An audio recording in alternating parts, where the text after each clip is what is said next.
mbokki jërë ngeen jëf si ànd avec ITV dal leen ak jàmm ci bile jotaayu xibaar li si gën a fës am na juróom-benn nit yu yokku ci limu ñi am coronavirus fii si Sénégal juróom yi dañoo bàyyeekoo bitim réew kenn ki dañu ko kaawàll suñu sukkandikoo ci docteur Aloyse Waly Diouf njiital cabinet bu njëwriñ bi dénk wàllu wér gu yaram daañu teelu ay leeralam ci bile jotaayu xibaar. Coronavirus njiitu réew mi ngi wéy di dalal yenn ci ay kilifa tey jot naa waxtaan ak Cheikh Agibou Soumaré ak Souleymane Ndéné Ndiaye ñoom ñaar ñëpp nekkoon jëwriñ bu njëkk ci jamonoy Abdoulaye Wade daañu leen teewlu seen kàddu. ci bile jotaayu xibaar daañu waxtaane itam dogal bi nga xamante ne njiitu réew mi jël na ko daal di soppi nag waxtu yi nga xamante ne administration dañu koy liggéey li ko dalee juróom-ñeenti waxtu jàpp ñetti waxtu ñoom liggéeykat yooyee nag daal di koy rafetlu yaatal gi neskis lay doon.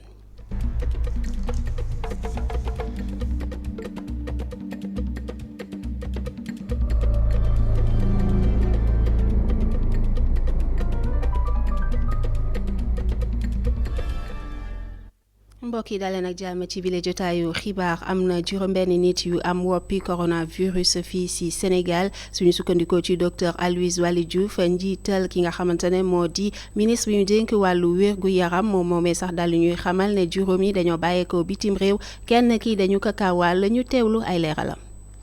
tey alxemes ñaar fukki fan ak juróom benn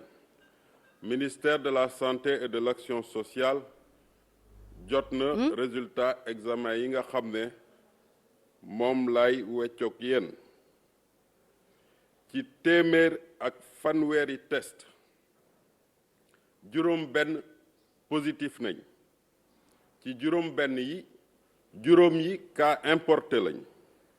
benn bi nekk contact boo xam ne suñu service yi ñoo ko doon suivre malade yi nga xam ne ñu ngi leen hospitalisé Dakar Touba ak Ziguinchor ñu ngi am tan ci bésu tey bi dalee ko ñaari fan ci weeru mars am nañu Sénégal téeméer ak juróomi cas yoo xam ne détecté nañ leen ñu positif ci téeméer ak juróomi cas yooyu juróom-ñeent wër nañu ba génn juróom-ñeent fukk ak juróom benn ñoo nekk ci hôpitaux yi ñu leen di traité ministère de la santé et de l'action sociale mu ngi dolli di ñaax askan wi pour ñu wéyee tegtal yi nga xam ne ñoom lañ leen di jox bés bu nekk. ci boobule jotaay ki nga xamante ne nag mooy njiital prévention dal dina andi ay leeral ci anam yi nga xamante ne moom la ñoo yëgloo ñu teewlu Mamadou Ndiaye. su fekkee ne nit ki dafa yëg li nga xam ne xaw na nuroo ak moom. mun na jaar ci numéro vert wala ci SAMU national mais surtout mu jaar ci cellule d'alerte mooy maanaam bi nga xam ne mooy jël seen appel yi mais surtout agent de santé yi ñoom surtout ñoo faral di ko gën a jëfandikoo cellule d'alerte bi nag su jotee woote bi day laaj nit ki lan la yëg ci yaramam moom su waxee li mu yëg ci yaramam su fekkee ne loolu dafa xaw a nuro wala jege feebar bi nga xam ne moom la ñu gën a ragal mooy cellule d'alerte bi mu fexe ba ne la léegi mun nga raccrocher ñu booleel ak médecin bi nga xam ne moo nekk ci sa gox wala bi ko gën a jege moom woowaat la jokkoo ak yow ba mun a ñëw su fekkee ne yow sa feebar bi jar na kat toppatoo ci mbirum coronavirus médecin bi ci boppam mooy dox yeneen jéego yi ba mottal lépp nga xam ne su fekkee aaju na ñu defal la prélèvement ñu defal la prélèvement su fekkee aajuwu ko nag mu ne la lii kat aajuwu ko kon mun nga dem ci bërëb bi la gën a jege walla ñëwal fii ñu faj la nga dellu ci sa coobare bopp. ci xeex gi ñuy xeex coronavirus njiitu réew mi ngi wéy di taataan xalaatu ñi nga xamante ne ñenn ci ay kilifa lañu fii si Sénégal tey jii nag daal dina dalal ki nga xamante ne moo di Souleymane Ndéné Ndiaye nekkoon fi si jamono Abdoulaye Wade jëwriñ bu njëkk ñu teewlu Souleymane Ndéné Ndiaye ba mu génnee ci waxtaan wi. yaakaar naa ne saa yoo gisee li tubaab bi wooye situation exceptionnelle rek dafa am ay mesures exceptionnelles ak ay comportements exceptionnels yu ñu war a am moom wax na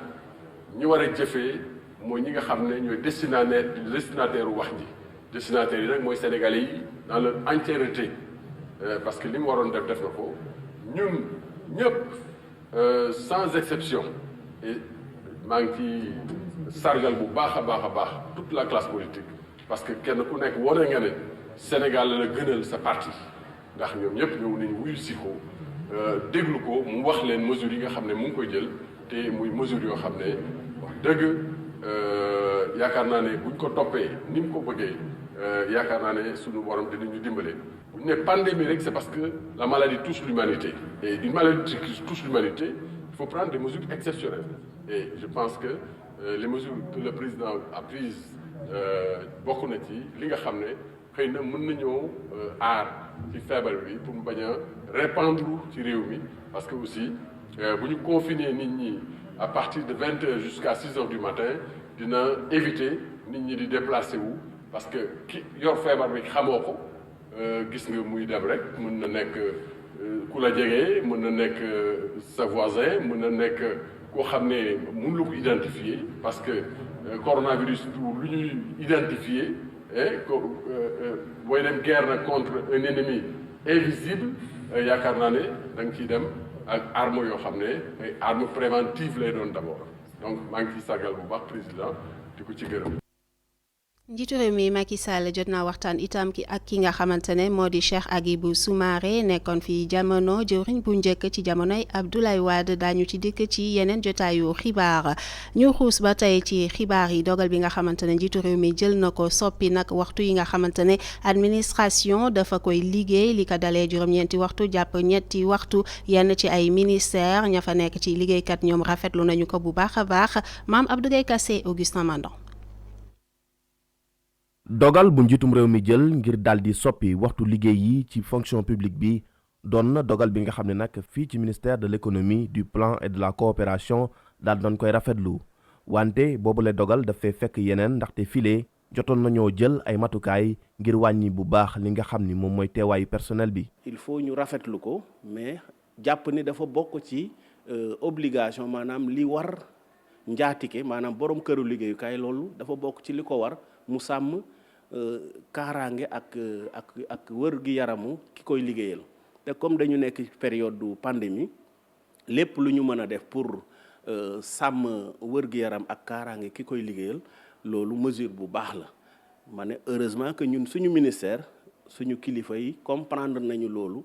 ba avant sax dogal yi di ñëw jëloon nañu ay circulaire yoo xamante ne ni daanaka dafa ñëwoon pour mandarga lu mel noonu. defoon nañu beneen réorganisation lu mel ni li ñuy wax travail par roulement lu mel ni li ñuy wax aussi ay équipe alternante yooyu yëpp defoon nañ ko pour mën a réduire nit ñi teewandoo ci bureau yi. ba tey ci màkkaan bile yeneen matukaay yu gën a dëgër ñoo ngi ko fiy doxal. jëloon nañu aussi ay mesures pour tere réunion. tere ndaje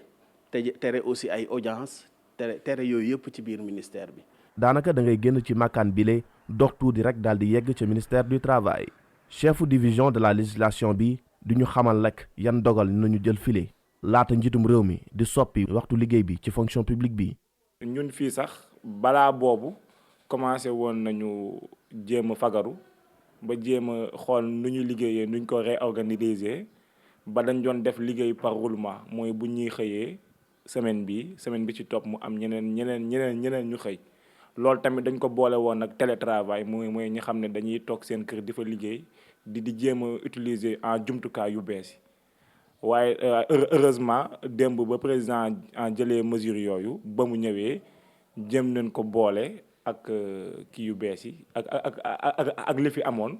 jéem ko adapté par rapport ak sunu liggéey bi. soppite bu ñu indi ci waxtu liggéey yi ci fonction publique bi doon na dogal bi nga xam ne nag ci ñaari ministères yi lee rafetlu nañ ko bu baax a baax léegi nag agent fonction publique yi doon ñu liggéey juróom-ñetti waxtu ci suba jàpp juróomi waxtu ci ngoon léegi nag juróom-ñeenti waxtu ci suba nañuy liggéey jàpp li nga xam ne rek moom mooy juróomi waxtu ci ngoon. dogal yi nga xamante ne kilifa yi jël nañ ko ngir xeex woppi coronavirus ñu ngi kaa jëfee naam waaye lu ni mel andi na ay gàllankoor ci dem beek dikk bi lu si mel ni jóge ci bii gox utali beneen gox mel ni ki Touba ak Mbacké foofee nag woto yi chauffeur yi juróom benn kiliyaan képp lañu ci mën a yàpp góor ndaak lu Thierno Faye mu jafe lool nga gis kaarub transport urbain buy dox ci diggante Touba ak Mbacké mu di situation bu arrêté ministère bi yor wàllum dem beeg dikk bi génnee loolee jëm ci xeexub Covid-19 mi tere bépp surcharge jëf joojee di lu ñuy rafetlu waaye metti lool ci yenn clients yi. askan wi sonn nañ dëgg la feebar bi balaa la suñ borom a ko wàccee piste ba woon ca Jurbel sëñ bee ko dindi woon mu jeex ñu ngi ñaan ci barke Cheikh Mamadou Fadel kattan ak suñ borom dindi ko ba mu set wi ci waaye sonn nañ juróom-benn nit ci oto jëndut gasoil joxut versement xale yi dañoo yor ay kër doon gone yu ndaw di dundaluk njaboot sonn nañ torop vraiment 6 personnes mënta jënd sax gasoil ba joxe versement ba joxe dépense. ci loolee ñoom chauffeuru transport urbain yi wane seenuk mer ginnaaw it ba ñuy xamle ne lii di carburant bi jafe ne lool la. dama xëy ñu daggaloo ñu juuti 800 oto bu ne dagg ko Touba dagg ko Mbacké ñu xëy ba heure bi ñu jékki-jékki nañu 6 personnes ngeen yab 6 personnes bu ñu koy waxee loolu dafa mat gasoil loolu du liggéey dëgg la affaire bi am na feebar bi ñun ñëpp xam na ne am na mais tamit bu ñu teeloon wax nañu lii dugg ngeen xëy suba kon duñ xëy mais 6 personnes moom loolu du liggéey te liggéey bi dafa metti boo yab nombre sax da ngay dem ko ñëw doo yab kenn kon bu ñu xëyee ñu bëgg ñoo impose nañu 6 personnes la ñu yab 100 francs loolu du xaalis moo tax ñu xëy gaari suñu oto. jamono ji chauffeuru kaaru transport urbain yi ne dañuy bankal seenub loxo ci liggéey bile ñii di borom taxi yi buruxlu ci ngir ful seeni koppar. Dior Ndaglo jërëjëf ni ma leen ko junjee sànq njiitu réew mi ngi doon wéy di dalal ñenn ci ay kilifa waxtaane nag wàllu coronavirus bokk na ci Cheikh Agibou Soumaré ñu teewlu kàddu yi nga xamante ne yëkkati na ko ba mu génnee ci boobule waxtaan. ci moment yi ñu toll nit ñi war nañu xalaat ne dañu war a dooleel état bi pour que mu mun a jël mesures yi nga xam ne moom la war a jël continuer di ko jël. loi d'habilitation bi président di bëgg a ñun ñëpp war nañ ci taxaw. les partis politiques bàyyi suñu égo fële te ñu voté ko parce que mënoo ne da nga nekk en guerre boo nee en guerre nga nekk normalement waroo nekk sax état d'urgence état de siège nga war a nekk boo nekkee état de siège armée bi mooy jël pouvoir bi alors boo nee état de siège nga nekk lan ngay jëkk a def loi d'habilitation pour mun a am flexibilité pour mun a jël yenn décision service d'hygiène wax naa ci léegi nañ leen jàppale bu baax. parce que mooy service bi nga xam ne moom mooy jëkk a taxaw face à certaines choses maa ngi aussi féliciter personnel de santé bi ñooñu lu ñu leen defal rek kii na wax naa ko léegi d'ailleurs président nañu envisager lu bari pour protéger leen aussi pour dimbali leen parce que ñu ngi toujours ci maladie xalaatuñu seen bopp sax ñi ngi xalaat na ñuy fajee donc loolu yëpp dañ ci bàyyi xel te mu ci kii sunu économie nag wax naa ci léegi économie mondiale bi mi ngi déréglé bu nga xam ne ñun ñi nga xam ne ñoo néew doole nag bu ñu ciy jógul jàppalante musiba moom moo ñuy dal parce que entreprise yi ñooy créer richesse ñooy créer ay emploi ñooñu bu ñu amul kii rek musiba lay nekk te li ma gis nga xam ne États-Unis ñu ngi déjà 1000 milliards di ko soutenir seen économie Allemagne ak Espagne 500 milliards 400 milliards ñun 1000 milliards yi ñu ne moom la ñuy def sax tuuti na war nañ ko mën a yokk pour dimbali aussi entreprise yi que ñëpp mën ci dugal seen loxo. gannaaw nag ndaje ya mu doon amal ak kuréelu waay jëfandiku yi jëwriñ ju dénk wàllu jënd ak njaay daal dina amal ay tànku nemmeeku ngir xool rek la ñu am ci produit ya ñuy dundee waaye nag ba mu ca noppee moom Aminata Assome Diatta lu mu xamle mooy ne lu mu gis dal na xel ñu teewlu Aminata Assome Diatta jëwriñ bi ñu dénk wàllu jënd ak njaay. gis naa ni grande surface yi liñ fi fekk ci ay produits vraiment doy na. te wax nañ ma ni am nañ ay stock yu bari yoo xamante ne ñu ngi ci seeni magasin donc di wax consommateurs yi nii amul benn tiitange bu ñu war a am donc marché bi approvisionné nañ ko bu baax a baax état def na lépp ba nga xamante ne kenn du am problème ci wàllum dundin ba pare li nga fi gis ci grande surface yi moom ngay fekk ci marché yi donc amul benn inquiétude bu ñu war a am nañu fexe rek bàyyi achat de précaution ndax loolu mooy créer tension ci marché bi te gis nañ tamit ni prix yi vraiment respecté nañ ko ndax prix yi ñu fi nekk même bu fekkee prix yi fi nekk moom la ñu affaire yi ñu doon jaayee moom la ñu fa fekk donc di rassurer consommateurs yi ci loolu néanmoins bu amee ci produit yi nga xamante ne moom mooy denrée de première nécessité yi bu amee benn boo xamante ne xëy na prix yi yu ñu fixé respecté wuñu ko tamit bu ñu ko mënee wax direction du commerce intérieur ministère dina jël lépp loo xamante ne moo ci war. mburu mi nag doy na production fu mu ne nii yokk na dégg la premier jour bi métti woon na parce que changement la xam nga premier jour toujours il faut que ñëpp ñu adapté wu waaye gis nañ ni am na amélioration bu baax a baax di rassurer consommateurs yi ne leen mesure bi dañ ko jël ci seen intérêt ndax situation bi ñu nekk bu ñu waxee dafa am contamination ay cas communautaire donc xamoo kan moo yore jàngoro bi donc de ce fait il faut que ñu xam ñu minimiser risque bi te risque bi pour nga minimiser ko moom mooy mu jëndee ko directement ci boulangerie bi ndax mburu bi bu ñu ko defaree ci boulangerie bi ak nuñ koy temps bu muy def pour mu ñor ak température bi day tax lépp lu fa nekkoon rek da koy faagaagal. li nga xamante ne moo di mbay mi mën naa bañ a mucc ci gàllankoor yi nga xamante ne woppi coronavirus mi ngi koy andi loolee donte nag jëwriñ gi ñu dénk wàllu googe mi ngi xamle ne bu dee am it du lool te ñi nga xamante ne ñooy yëngu ci wàllu mbay mi ñoo war a jël seen matukaay Cheikh Assane Fall Augustin Mandan. secteur yi di tourisme ak dem beeg dikk bi nar ñoo nekk ñoo xam ne ñoom dong la coronavirus bi nar a sonal la mbay mi tamit nar na cee sonn ndax suñu xoolee jaay bi waroon am ginnaaw bay gi ñu defoon nar naa am ay rëq-rëq yu ci war a am. xam nga baykat dafa bokk ci ñu gën a néew doole tey dañu gis ne ni que lu ñu bayoon ba xalaat ni que ñu ngi commencé di jaay def nañu jéego yu am solo par exemple wàllum soble wàllum pompiteer ñu gis ne ni que tey. dañu am problème même d'écoulement parce que dañu waroon nekk ci yenn centre pour que ñu dajale foofu production bi yëpp te dañ ko tere. problème bu ñu am ak coronavirus day fa wane ni que mënatuñu daje donc loolu dafay wàññi aussi dynamique économique boobu. wante jëwriñ gu ñu dénk lu jëm ci mbiru mbay mi moom gis ne impact boobu mën naa néew ndax campagne agricole bi moom lu ci des mu jeex bëreetul la ca beneen boor ba sax jëwriñ bi jàpp ne situation bi la dafa nekk ab occasion ngir ñu gën a buux sunu mbay mi te tamit gën a yokk lépp loo xam ne jëm na ci mbiru production. dëkk yi ñu ni doon jaay ceeb feebar bi mu ngi foofu te ñoom ñoo ci njëkk dugg sonn ci loolu mais ku lay jaay bu dee moom am na feebar na ku la doon jaay ceeb moom béytul peut-être wala leneen loolu war na la jox ne yow il faut léegi nga béy pour mun a dundal say population.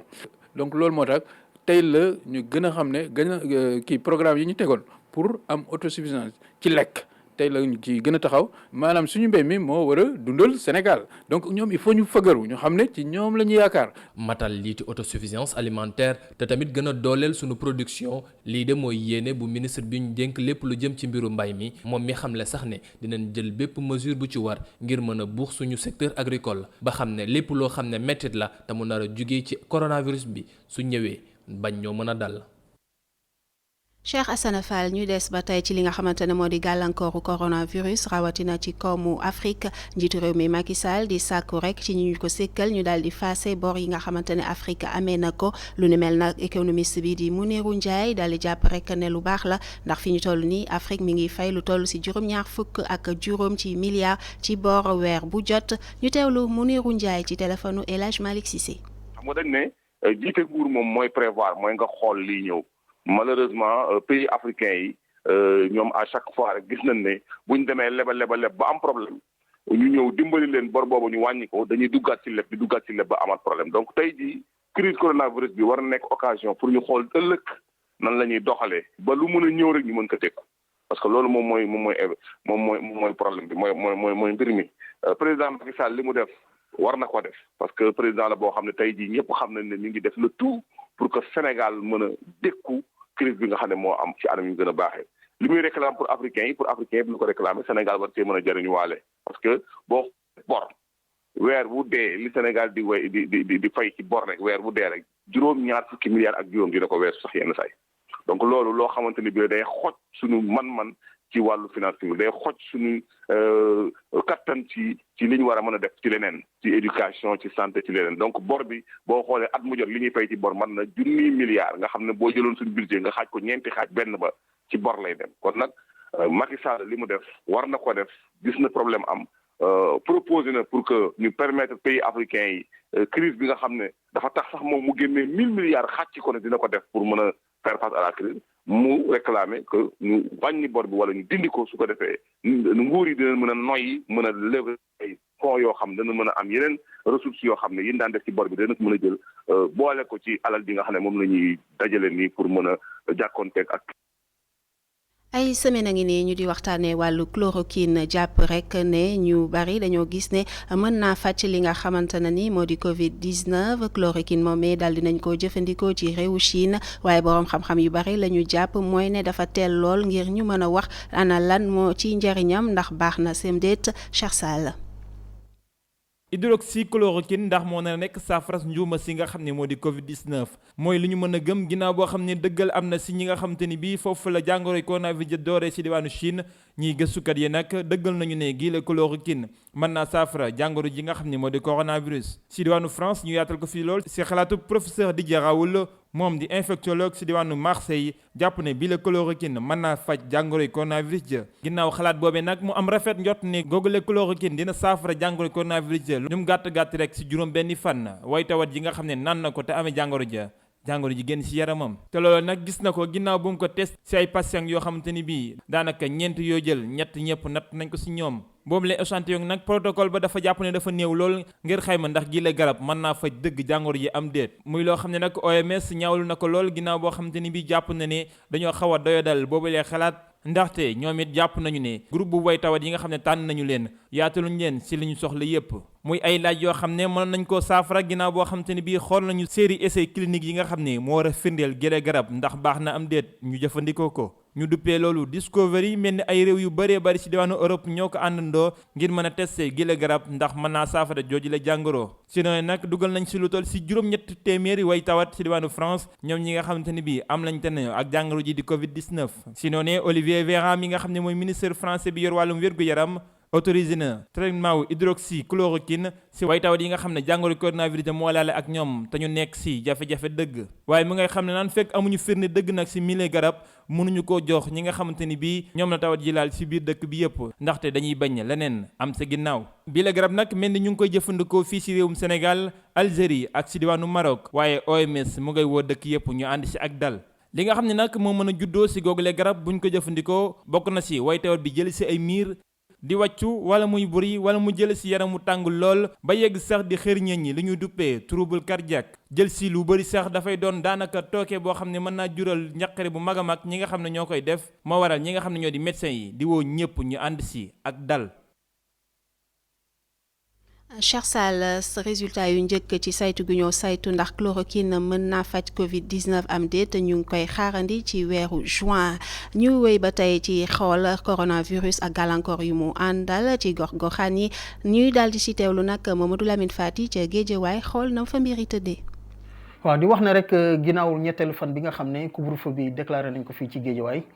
yenn ci quartier yi lee am nañu jeunes yu bari surtout si nag wàllum ndaw yi respecté wuñu li nga xam ne mooy couvre-feu bi yenn saa yi sax dañuy dàqante ñoom ak policiers yi ñu koy wax benn jeu buy tudd temple run benn dàqante bi nga xam ne nit ki dañ koy dàq muy daw saay su ne donc di wax ne loolu am na fi bu baax a baax surtout ci yenn quartier yi nga xam ne mu ngi féete ci watu Wakhinane Nimzatt yu nu mel ñoom sax dem nañu ba ñenn yi ñu ne gisuñu sax ay policiers yi nga xam ne ñoo fay ñëw ci beneen wàll bi ci wàllum dem beeg dikk bi indi na jafe bu baax a baax ci ñi nga xam ne ñooy liggéeyee Dakar ñëw war a ñibbi si banlieue bi le ñenn ñi sax bu ñu leen laajee ñoom wax nañ ne ñenn ñi dañoo doxee Colobane ñëw ba Guédiawaye ñenn ñi doxee Cambérène ñëw ba Guédiawaye parce que yenn heures yi oto yi ñoom chauffeurs yi ci boppam dañuy ragal ne ñoom du ñu ñëw ci banlieue bi parce que tam ñu tasanteeg policiers yi ñu mun leen jàpp wala dóor ñu fi gisoon aussi ñu mun leen a dóor donc loolu indi na jeexi jaax bu rëy ci ñi nga xam ne ñoo nekkee ci banlieue bi rawatina ñi nga xam ne ñooy liggéeyee Dakar ñëw ci banlieue bi ci beneen fànn bi ñu xool ne li nga xam ne mooy mburu bi indi na ay jafe-jafe bu baax a baax aussi si askan wi la parce que da ngay dem ci yenn boulangerie yi askan bi dafay nekk di rang bu bari te dañ fay bari ñu fay xaar donc loolu tamit waxtu bi nga xam ne dañoo tere lépp loo xam ne mooy rassemblement maanaam ndaje yi nga xam ne ñoo nekkee ci wàllum ci dëkk bi dañ koy tere te gis nañ ne ci boulangerie yi nit te dañ fay daje donc askan bi mu ngi jéem a xool ban solution lay indi ñu ngi indi jafe-jafe boobu nag lu ko indi mooy arrêté bi nga xam ne defoon nañ ko ngir tere bépp boutique mu jaay lépp loo xam ne mooy mburu ci boutique yooyu la donc loolu tamit indi na nga xam ne jafe-jafe rawatina couvre-feu bi nga xam ne moo ci teglu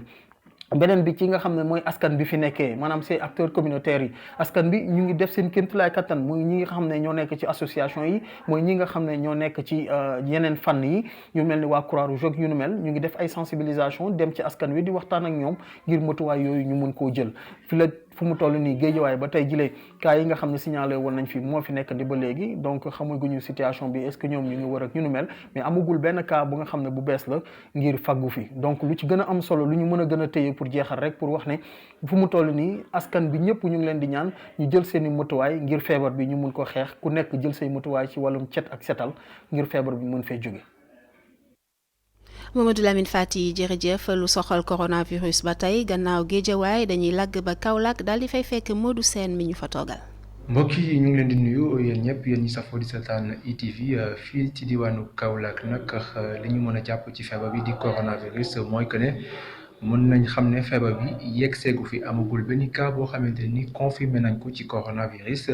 terewul nag ñu amoon ay cas suspect yoo xamante ni jot nañ leen a xool ba ñu négatif.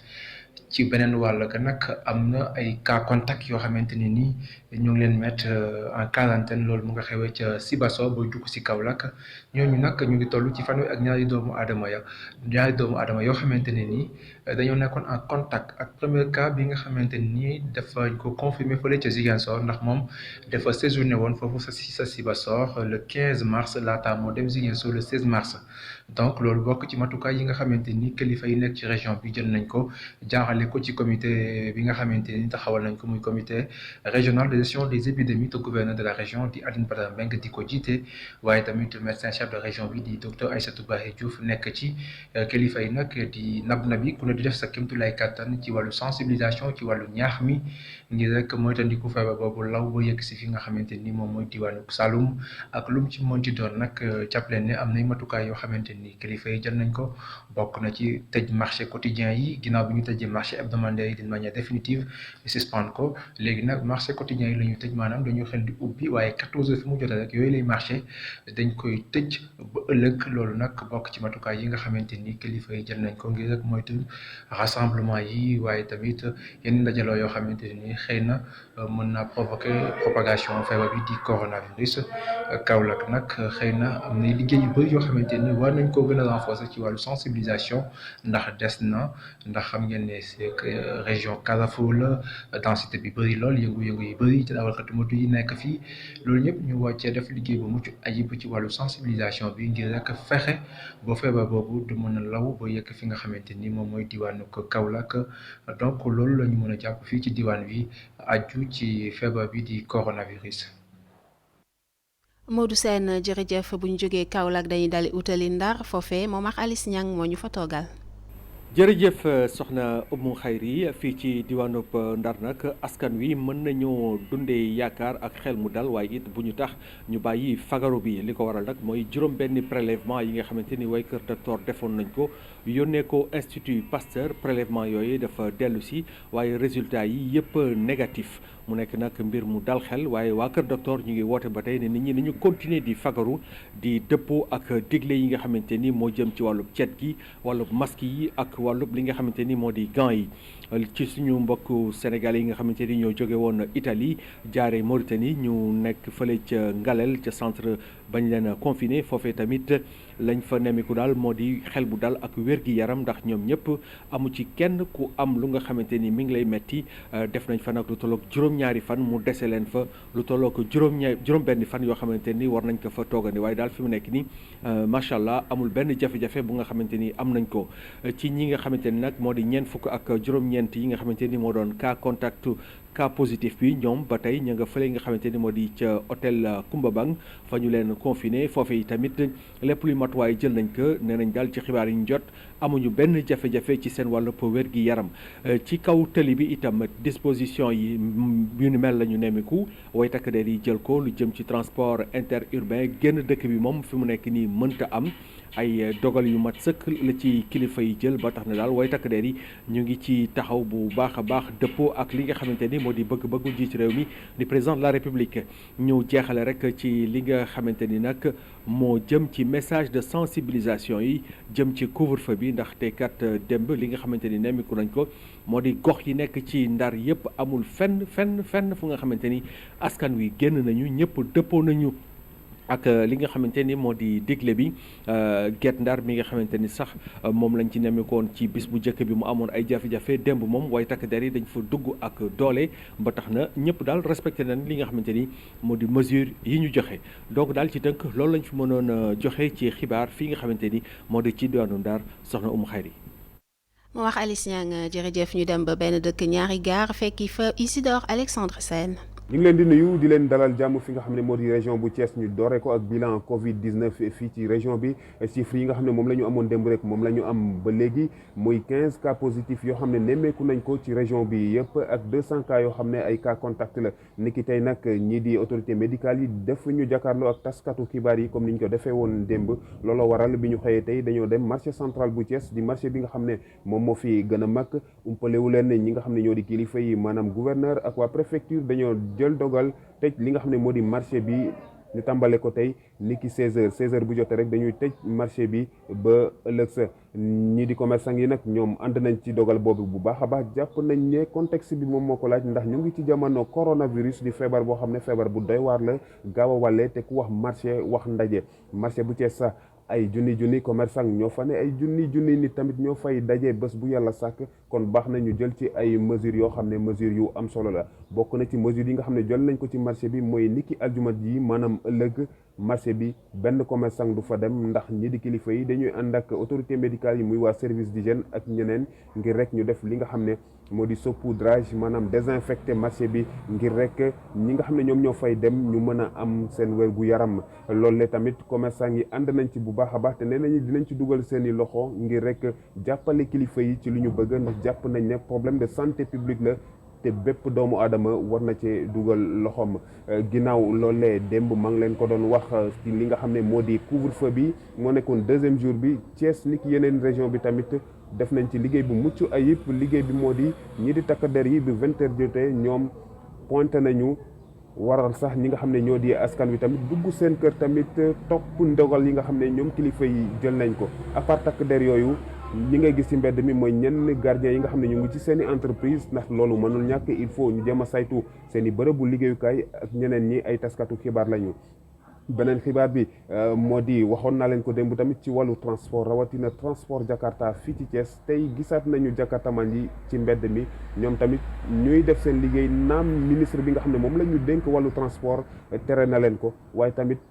ni ma koy waxee toujours loolu dafa interpeller responsabilité personnelle ndax jàpp naa ne client yi bu ñu xamee ne rek ministre bi tere na xeetu transport boobu ñoom client yi dañ waruñoo jël li nga xam ne moo di Jakarta yi bu ñu leen ci jàppale nag loolu moo tax Jakarta yi tamit ñoom ñu dëgër bopp nekk ci tali bi tamit di liggéey waaye tamit ñii di takk der yi ñu ngi def seen liggéey nu mu waree kuñ ci jàpp rek dañ lay teg daan kon loolu la ñu mën a jàpp fii ci diwaanu Thiès ci région bi maanaam département bu Tivaouane ak département bu Mbour muy li nga xam ne daal lu am solo la nga xam ne nemmeeku nañ ko moo di liggéeyu takk der yi muy liggéey bu mucc ayib que ça soit ci wàllu transport bi que ça soit ci wàllu couvre-feu bi ñu fexe rek ba duñu gis kenn ci mbedd mi fii ci diwaanu Thiès. Isidore Alexandre Sène jërëjëf mbokk yi fii la ñuy ndax keppe bi la jotaayu xibaar si kanam tuuti xibaar yi ci kàllaamay nasaraan ngeen di ci ànd ak Assane Gueye ñuy wéy di ñaan rek yàlla musal ñu ci coronavirus.